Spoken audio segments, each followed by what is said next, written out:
स्वागत है दोस्तों आप सभी का हमारे YouTube चैनल पर।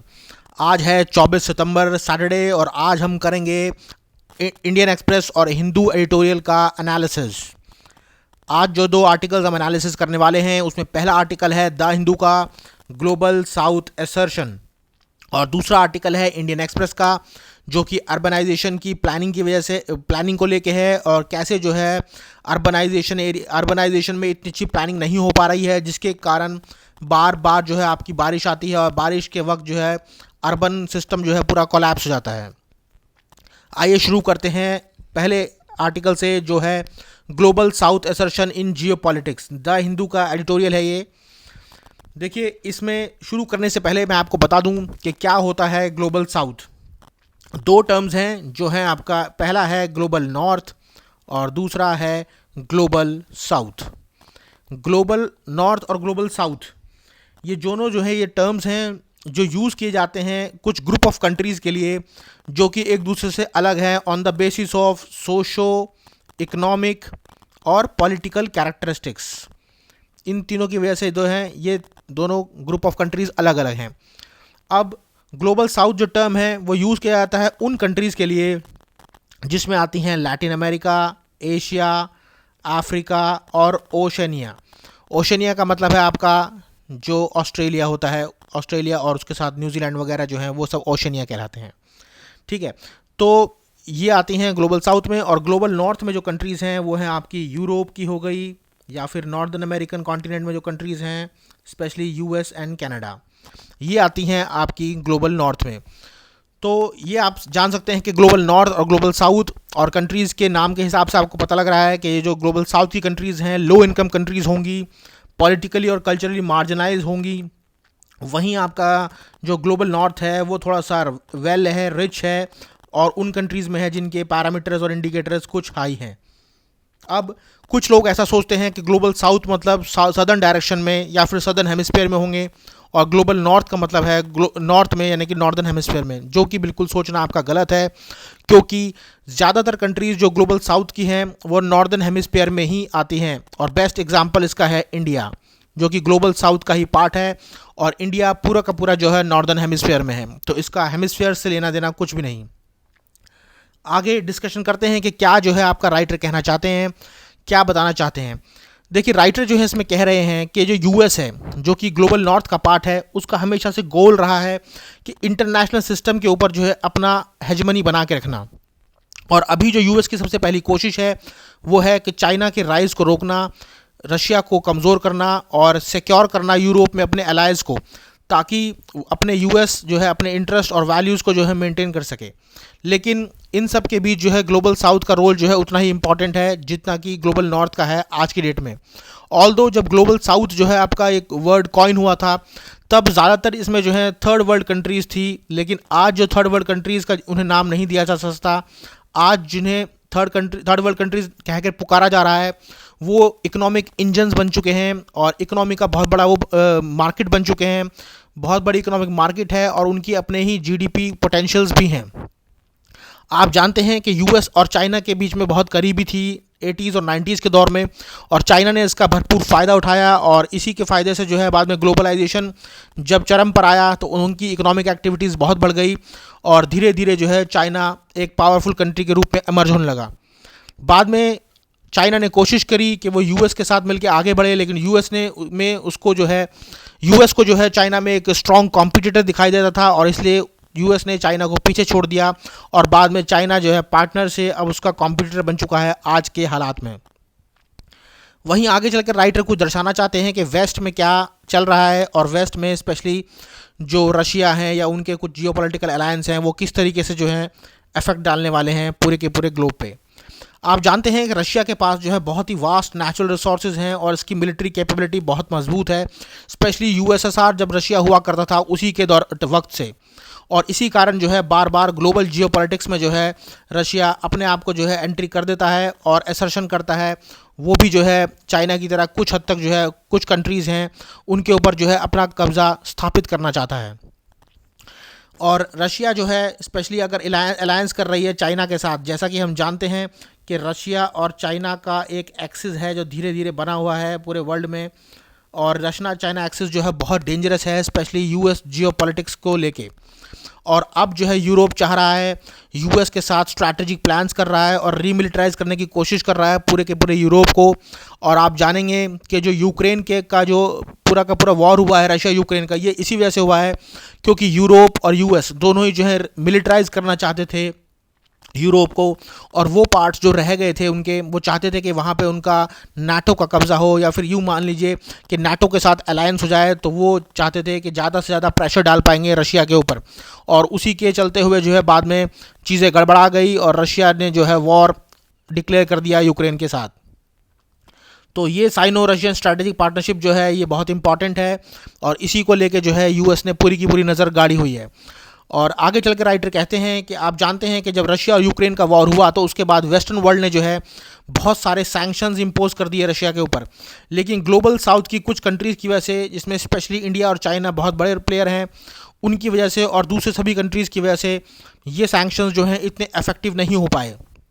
हालांकि ग्लोबल साउथ की ज़्यादातर कंट्रीज ने जो है इन सैंक्शंस को अपोज किया था,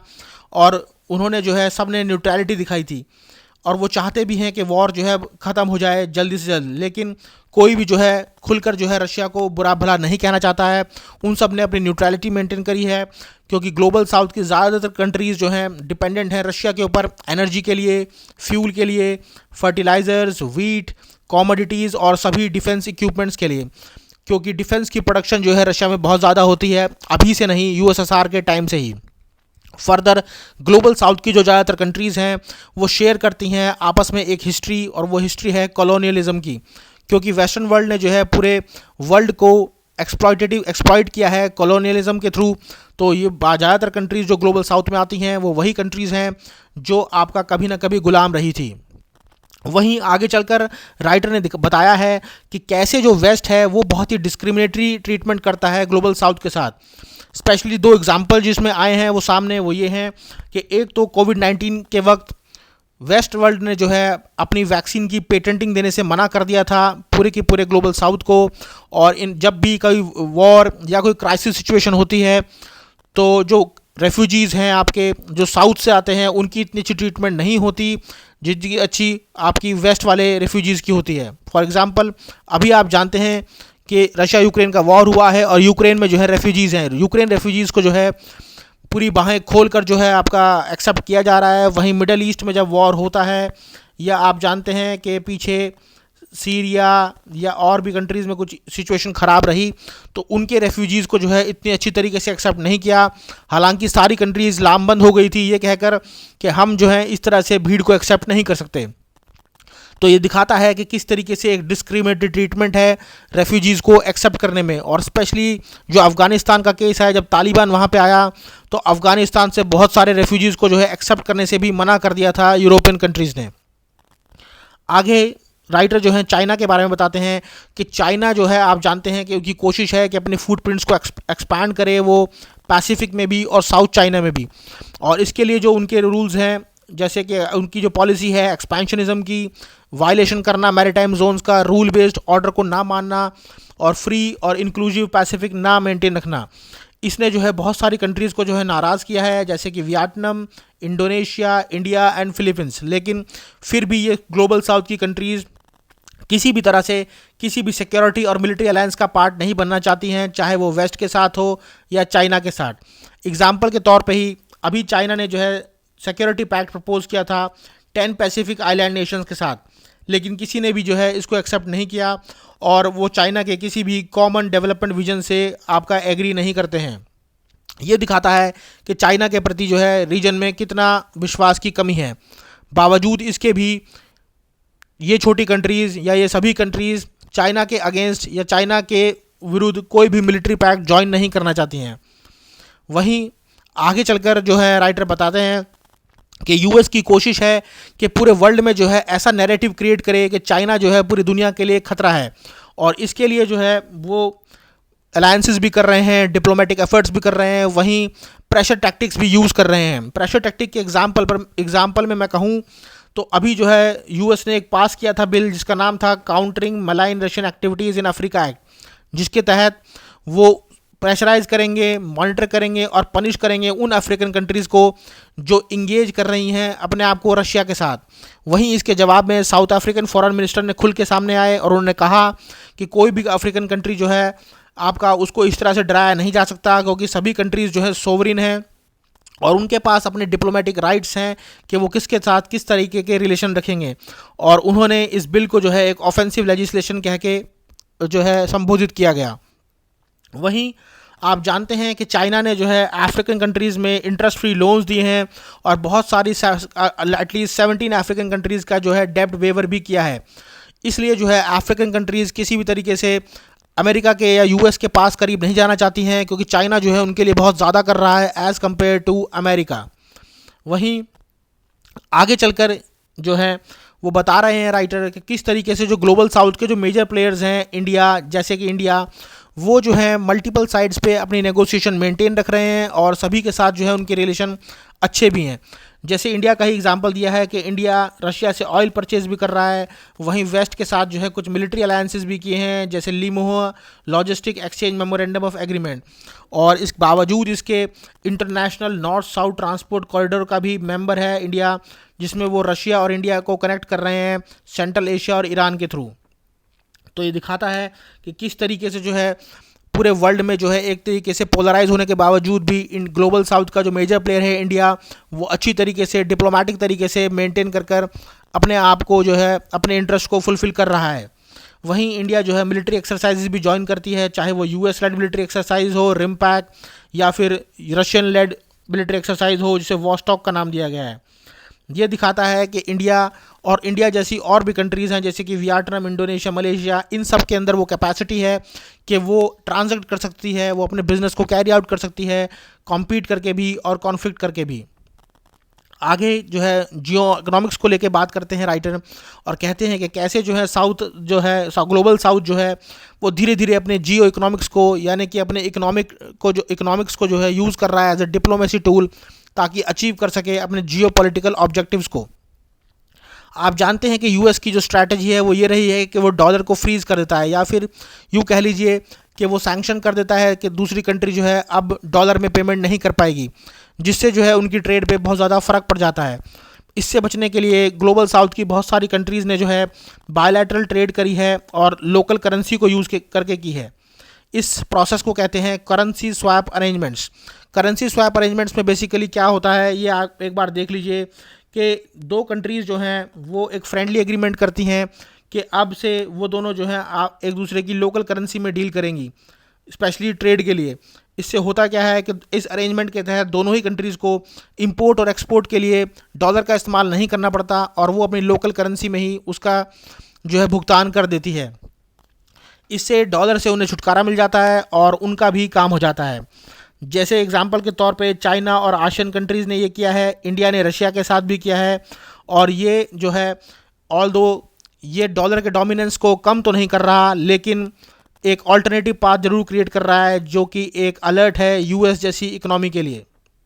वहीं आगे चलकर राइटर बताते हैं कि ग्लोबल साउथ में भी अब बहुत सारी नई एजेंसी और मल्टीलैटरल इंस्टीट्यूशंस जो हैं खड़े हो गए हैं, जैसे कि ब्रिक्स हो या फिर ब्रिक्स बैंक हो, या आप जानते हैं कि एशियन इंफ्रास्ट्रक्चर इन्वेस्टमेंट बैंक जिसे AIIB भी बोलते हैं,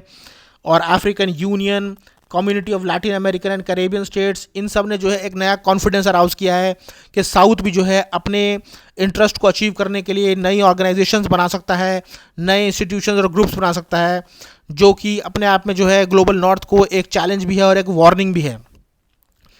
आगे चलते हुए बताया गया है कि बहुत सारी कंट्रीज़ हैं जैसे India, Brazil, south Africa, Indonesia, Malaysia, ये सब जो है इकोनॉमिक पावर हाउसेस बन के एमर्ज हो रही हैं और इनके पास जो है बहुत अच्छे सर्कमस्टांसिस, ऑल्दो इनके डोमेस्टिक प्रॉब्लम्स इतनी अच्छी नहीं हैं, डोमेस्टिक इशूज से इतना अच्छा उभर के नहीं आए हैं, बावजूद इसके इन सब ने जो है अपनी इकोनॉमी में बहुत एमरजेंस किया है और फ्यूचर में जो है इनके अच्छे प्रॉस्पेक्टिव्स भी हैं। वहीं राइटर कहते हैं अगर ग्लोबल साउथ की जो कंट्रीज़ हैं वो सब इकट्ठा हो जाएं, एक कंसेंसस बनाएं और अपना एक कलेक्टिव कंसर्न दुनिया के सामने रखें, चाहे वो क्लाइमेट चेंज को लेके हो, इकोलॉजिकल डेवस्टेशन को लेके हो, इनइक्वालिटीज़ को लेके हो, या फिर मिलिटराइजेशन को लेके हो, तो ग्लोबल साउथ जो है वर्ल्ड में अपने लिए एक अच्छी जगह बना सकता है और अपना भी नाम जो है उसी तरह बना सकता है जिस तरह ग्लोबल नॉर्थ। और ग्लोबल नॉर्थ और ग्लोबल साउथ का डिवाइड जो है हमेशा से देखा गया है, लेकिन अब जो है ग्लोबल साउथ ने बहुत अच्छी प्रोग्रेस की है। यहाँ पे बहुत अच्छे अच्छे प्लेयर्स हैं, चाहे वो चाइना हो या इंडिया हो, और ये लोग जो है बहुत तेज़ी से आगे बढ़ रहे हैं। और ऐसा माना जा रहा है कि फ्यूचर में ये पॉसिबिलिटी है कि ग्लोबल साउथ जो है डोमिनेट करेगा पूरे वर्ल्ड को। यही था पहला आर्टिकल का एनालिसिस। दूसरे आर्टिकल में जो है वो है इंडियन एक्सप्रेस का एडिटोरियल है। वो एडिटोरियल की हेडिंग है why our urban spaces need to be reimagined. देखिए, आप सभी जानते हैं कि पिछले 2-3 दिन से दिल्ली एनसीआर में काफ़ी बारिश हो रही है, और बारिश होते ही जो है हर साल की तरह यहाँ पे सड़कों पे पानी भरने लगता है, व्हीकल्स जो हैं आपका ब्रेक डाउन हो जाते हैं, और पावर कट्स होने लगते हैं, और बहुत सारी डेथ्स भी हो जाती हैं इलेक्ट्रोक्यूशन या फिर यूँ कह लीजिए इलेक्ट्रिक करंट लग जाने की वजह से। ये कोई नई बात नहीं है, ये हर बार की बात होने लगी है हमारे देश में, खासकर मानसून सीज़न में। वहीं 15 दिन पहले जो है बेंगलुरु में जब बहुत तेज़ बारिश आने लगी थी, तो वहाँ की लेक्स का वाटर जो है ओवरफ्लो होने लगा था, और हमने देखा था, बहुत सारी वीडियोस भी वायरल हुई थी कि मल्टीनेशनल कॉरपोरेशंस के कुछ एम्प्लॉयज़ जो हैं ट्रैक्टर की ट्रॉली में बैठकर जो है नदी जैसी सड़क को पार कर रहे थे ताकि वो अपने ऑफिसेज में जा सकें। तो ये दिखाता है कि कितनी दुर्दशा बन जाती है, स्पेशली आपका मानसून के टाइम में। और ये सब क्यों हो रहा है? ये सब इसलिए हो रहा है क्योंकि हमारे देश में अर्बन प्लानिंग के ऊपर जो है इतना काम नहीं होता है, और जो की एलिमेंट्स हैं अर्बन प्लानिंग के उन्हें इग्नोर किया जाता है, और ज़्यादा से ज़्यादा फोकस किया जाता है केवल और केवल बड़ी बड़ी बिल्डिंग्स खड़ी करने में। बहुत ही पुअर एग्जीक्यूशन है हमारे अर्बन प्रोजेक्ट्स का, जिस पर हमें ध्यान देने की ज़रूरत है, क्योंकि जो हमारे अर्बन प्लानिंग है वो इतनी फ्लेक्सिबल नहीं है। और वो देखिए, जब भी कोई सिटी बनती है या डेवलप होती है, तो धीरे धीरे जब जैसे जैसे उसमें डेवलपमेंट होती है, तो बहुत सारे लोग जो हैं अगल बगल के वहाँ रोज़गार ढूंढने के लिए आ ही जाते हैं। धीरे धीरे माइग्रेशन होने लगता है, और उसके बाद जो है सिटी जो है मानने लगती है कि वो ओवरबर्डन्ड हो गई है। तो हमारी जो सिटीज़ हैं वो इसी तरह प्लान नहीं की गई हैं कि इनके इस फ्यूचर में जब यहाँ माइग्रेशन होगा तो वो उसको एकोमोडेट कर सके या उसके साथ जो है बैलेंस मेंटेन कर सकें। इसी प्रॉब्लम की वजह से हमारे अर्बनाइजेशन में जो है बहुत ज़्यादा ओवरबर्डन हो जाते हैं रिसोर्सेज, और ओवरबर्डन रिसोर्स होने की वजह से जो है उनका फिर नतीजा इसी तरह दिखाई देता है कि जब कोई त्रासदी होती है, बारिश होती है, या फिर कोई बीमारी एपिडेमिक होती है, तो वहाँ उसका सबसे ज़्यादा खतरनाक रूप दिखाई देखने को मिलता है।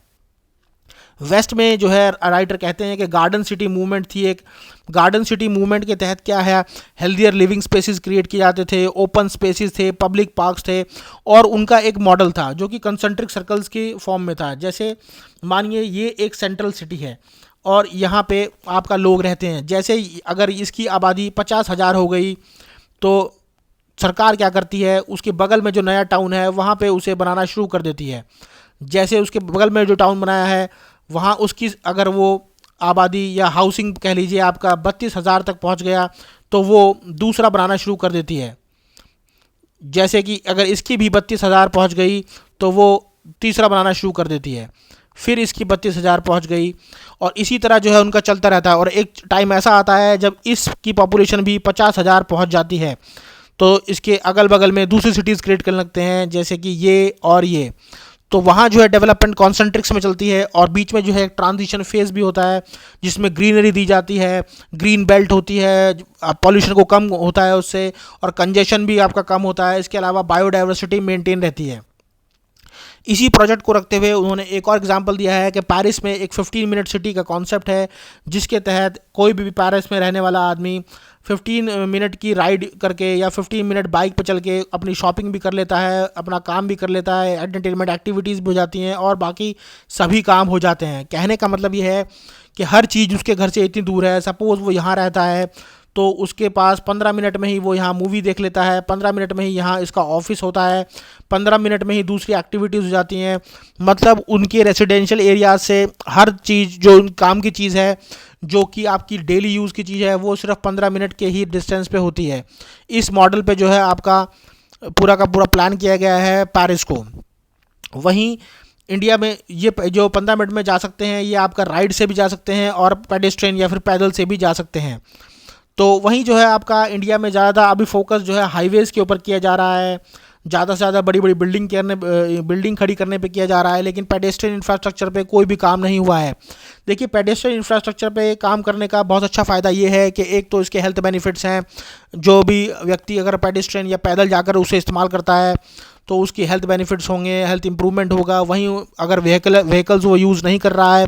तो पॉल्यूशन और ग्रीन हाउस गैसेज एमिशन भी कम होंगे और फॉसिल फ्यूल्स की बर्निंग भी कम होगी। तो इसी को ही दर्शाते हुए आगे राइटर कहते हैं कि हर सिटी के अंदर इंडिया में मास्टर प्लान होना चाहिए, जिससे कि स्ट्रैटेजिक अर्बन प्लानिंग हो सके आने वाले 1 या 2 दशक के लिए, और हम अपनी किसी भी सिटी का वर्टिकल और हॉरिजॉन्टल एक्सपेंशन कर सकें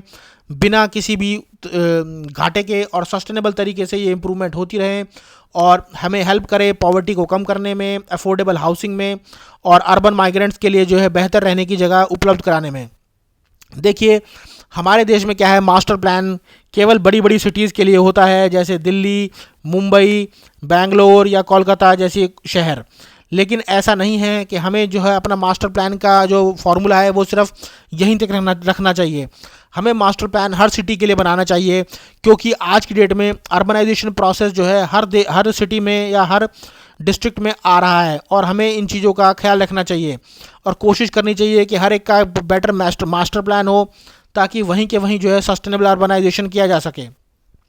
सैटेलाइट मैपिंग के थ्रू भी देखा गया है कि इंडिया में जो अर्बन ग्रोथ हुआ है वो बहुत ही हैप्पैज़ार्ड तरीके से हुआ है, इनफॉर्मल तरीके से हुआ है, और सही उसकी प्लानिंग नहीं हो पाई है, क्योंकि वहाँ रोड्स, ओपन स्पेसेस, इन सब को ढंग से आपका क्रिएट नहीं किया गया है। वहीं आपका बहुत ही वीक इम्प्लीमेंटेशन है, चाहे बिल्डिंग की, इंक्रोचमेंट की, या दूसरी अर्बन सर्विसेज और इंफ्रास्ट्रक्चर की, जो कि आप किसी भी अर्बन सिटी में जाकर देख सकते हैं। प्लानिंग सिस्टम जो है हमारा वो बहुत ही आउटडेटेड है, और लैंड यूटिलाइजेशन भी प्रॉपर तरीके से नहीं हुआ है। लैंड यूटिलाइजेशन मतलब अभी भी जो शहरों में बहुत बड़ी बड़ी जगहें हैं सरकार की, उनको जो है खाली छोड़ रखा है, और उनके चारों तरफ जो है सिर्फ दीवार खड़ी कर देते हैं। इनफैक्ट 1/4 ऑफ द लैंड जो है मुंबई में ऐसा ही है, जिसको वो जो कि पब्लिक स्पेस है, और वो पूरा का पूरा अंडर यूटिलाइज्ड है। गवर्नमेंट जो है अभी तक डिसाइड ही नहीं कर पाई है कि उन्हें जो है इसमें क्या प्लानिंग करनी है और क्या नहीं। वहीं अर्बन डेंसिटी जो है इतनी ज़्यादा बढ़ती जा रही है कि जो मेजर टाउन्स हैं उनके बगल में जो सैटेलाइट टाउन्स हैं, जैसे दिल्ली के बगल में जो सैटेलाइट टाउन है नोएडा हो गया, गुरुग्राम, फरीदाबाद, इन सब के अंदर भी इतनी ज़्यादा डेंसिटी हो चुकी है पॉपुलेशन की, और यहाँ के रिसोर्सेज ओवरबर्डन हो चुके हैं, कि ओवर स्ट्रेच हो चुके हैं, कि अब जो है इनके साथ कोप अप करना भी मुश्किल होता जा रहा है। ये दिखा रहा है कि फ्यूचर जो है पॉसिबिलिटी इन शहरों में भी बहुत ही ज़्यादा मुश्किल होगी रहने के लिए, क्योंकि एक्सट्रीम हीट और फ्लडिंग का सामना इन शहरों में भी करना पड़ रहा है। वहीं मैं एक एग्जांपल के थ्रू बता दूं आपको, जब दिल्ली की बात हुई थी और दिल्ली में मेट्रो की बात हुई थी, तब बहुत सारे प्लानर्स ने ये कहा था कि दिल्ली मेट्रो जो है आपका दिल्ली जैसे शहर में लाना बहुत ही मुश्किल है, क्योंकि इसकी जो प्लानिंग है वो इस तरह से हुई है, बहुत ही जो है गड़बड़ हो झाला हुआ पड़ा है, इसमें बहुत ज़्यादा अर्बन डेंसिटी बहुत ज़्यादा है, पॉपुलेशन, और कैसे प्लान होगा। लेकिन बाद में जापान आया और जापान ने आपका कहा कि नहीं, हम कुछ ऐसा प्लान करेंगे जहां आपका अंडरग्राउंड रेलवे सिस्टम बनाया जा सकेगा, और जापान की मदद से ही हम दिल्ली मेट्रो को देख पाए, बना पाए। वरना हमारे अर्बन सिस्टम के तहत जो है आपका हमारे अर्बन मॉडल्स में दिल्ली मेट्रो जैसी जो एक बड़ा इंफ्रास्ट्रक्चर है उसको बनाना बहुत ही मुश्किल था। तो इसी तरह से जो है हमारे यहाँ बहुत ही हैप्पैज़ार्ड मैनर में जो है प्लानिंग की जाती है, फ्यूचर की पर्सपेक्टिव को ध्यान में नहीं रखा जाता कि भविष्य में जो है इसका हमें क्या इस्तेमाल करना होगा, या किस किस चीज़ों में हमें जो है हम इनसे जो है क्या क्या बेनिफिट्स ले सकते हैं। तीसरी चीज़ है आपका क्लाइमेट चेंज। क्लाइमेट चेंज एक बहुत बड़ी चीज़ है आज की डेट में, और आने वाले समय में इससे इंडिया का जीडीपी 3% कम होगा। इसके अलावा लिविंग स्टैंडर्ड्स भी लोगों के गिरेंगे। वहीं ज़रूरत है कि हमें कुछ टेक्नोलॉजिकल सॉल्यूशंस आप निकालें ताकि हम डील कर सकें इन क्लाइमेट चेंज से होने वाले चेंजेस की वजह से, क्योंकि क्लाइमेट चेंज जो है बहुत कैलामिटीज़ लेके आने वाले हैं, इसमें तो कोई शक नहीं है। और अभी जो आप देख रहे हैं अनइवन रेन हो रही है, आपका रेनफॉल हो रही है, चाहे दिल्ली एनसीआर में हो या दूसरे एरियाज़ में हो, ये सब जो है क्लाइमेट चेंज का ही नतीजा है जो हमें देखने को मिल रहा है। इसलिए हमें ऐसे टाउन्स बनाने होंगे ताकि हम फ्यूचर में इन क्लाइमेट से भी आपका डील कर सकें, क्लाइमेट चेंजेस से, जो कि क्लाइमेट रेजिलिएंट हों। वहीं राइटर कहते हैं कि बेंगलुरु में जो इंटरकनेक्टेड लेक्स हैं उनको इस तरह से प्लान करना चाहिए जैसे बैंकॉक में स्टाइल फेरीज घूमती हैं। मतलब जैसे बैंकॉक में जो है वहाँ की लेक्स के ऊपर छोटी छोटी नाव घूमती हैं, जो कि टूरिज़्म का बहुत बड़ा जो है केंद्र है, और वहाँ से जो है बहुत कमाई होती है आपका बैंकॉक की। ऐसा कोई मॉडल बेंगलुरु या हमारी सरकार क्यों नहीं करती है? ऐसा अर्बन इंफ्रास्ट्रक्चर हमारी सरकार क्यों नहीं बनाती है? ताकि हम फ्यूचर में क्लाइमेट रेजिलियंस भी रहें और वहाँ से हम नए नए जो है एवेन्यूज़ ऑफ अपॉर्चुनिटीज़ भी निकालते रहें। वहीं लास्ट में जो है राइटर कहते हैं कि हमारे देश में एक और समस्या है, वो है lack of town planning education in the country के अंदर जो है प्रॉपर स्कूल्स नहीं है और कोर्सेज नहीं है जो आपका ज़्यादा फोकस करते हो टाउन प्लानिंग के ऊपर, और ज़रूरत है लोकल IITs और NITs बनाने की जो कि आपका टाउन प्लानिंग के ऊपर ही पूरा का पूरा कोर्स और करिकुलम डिज़ाइन करते हो। फॉर एग्जांपल के तौर पर अगर आपके किसी शहर में DTP जिसे टाउन प्लानर बोलते हैं वहाँ पे कोई अगर ऑफिसर अपॉइंटेड है तो या तो वो PCS से आया होगा या फिर उसकी सिलेक्शन जो है UPSC से हुई होगी। उसमें हो सकता है वो BTech हो, MBBS हो या BCom या BA करके भी वो उस पोजीशन पे बैठ गया हो। लेकिन आप देखिए कि वो एक एक्सपर्ट नहीं है, वो एक जनरल प्लेयर है, जनरल ऑफिसर है। बेहतर ये होगा कि हम जो है एक्सपर्ट लोगों को बुलाएं टाउन प्लानिंग के उसमें, ताकि जो है टाउन प्लानिंग बहुत ही डीप तरीके से हो सके, फ्यूचर पर्सपेक्टिव को ध्यान में रख सकें, चाहे वो लोकल माइग्रेशन हो या फिर क्लाइमेट पर्सपेक्टिव हो, इन सब चीज़ों को जो है ध्यान में रख सकें और अचीव कर सकें अपने सस्टेनेबल डेवलपमेंट गोल्स जो कि अर्बनाइजेशन से रिलेटेड हैं। वहीं इसलिए हमें ज़रूरत है कि एक बेहतर अर्बन डिज़ाइन हो, अर्बन हेल्थ केयर हो, अफोर्डेबल हाउसिंग हो, सस्टेनेबिलिटी हो और एक इंक्लूसिव तरीके से जो है ये सब काम किया जाए, क्योंकि फ्यूचर जो है हमारा वो अर्बनाइजेशन के ऊपर डिपेंड करता है और अर्बनाइजेशन जो है इकोनॉमिक इंजन्स ऑफ ग्रोथ हैं। और इस तरीके से अगर आप देखिए कि कॉन्टिन्यूसली फ्लड आती रही या किसी भी तरीके के बड़े बड़े इम्पैक्ट से हम जूझते रहे तो इससे कितना इकोनॉमिक डिज़ास्टर होगा। ये केवल जो है सोशल और इकोनॉमिक कॉन्सिक्वेंस ही नहीं है, इसके और भी बहुत सारे कॉन्सिक्वेंसेस हैं जो कि हमें फ्यूचर में देखने को मिलेंगे। इसलिए हमारी कोशिश होनी चाहिए कि हम जो है अर्बन लेवल पे एक इंक्लूसिव और सस्टेनेबल डेवलपमेंट करें ताकि अच्छे शहरों का निर्माण कर सकें जहां लोग रह सकें, उनके लिए अफोर्डेबल हाउसिंग हो, अफोर्डेबल लाइफ हो और अफोर्डेबल तरीके से जो है वहां पे जीवन अपना गुजार सकें। तो यही था आज के पूरे एडिटोरियल एनालिसिस में। इसी तरह के रोज़ एनालिसिस देखने, सुनने और समझने के लिए लाइक कीजिए, शेयर कीजिए और सब्सक्राइब कीजिए।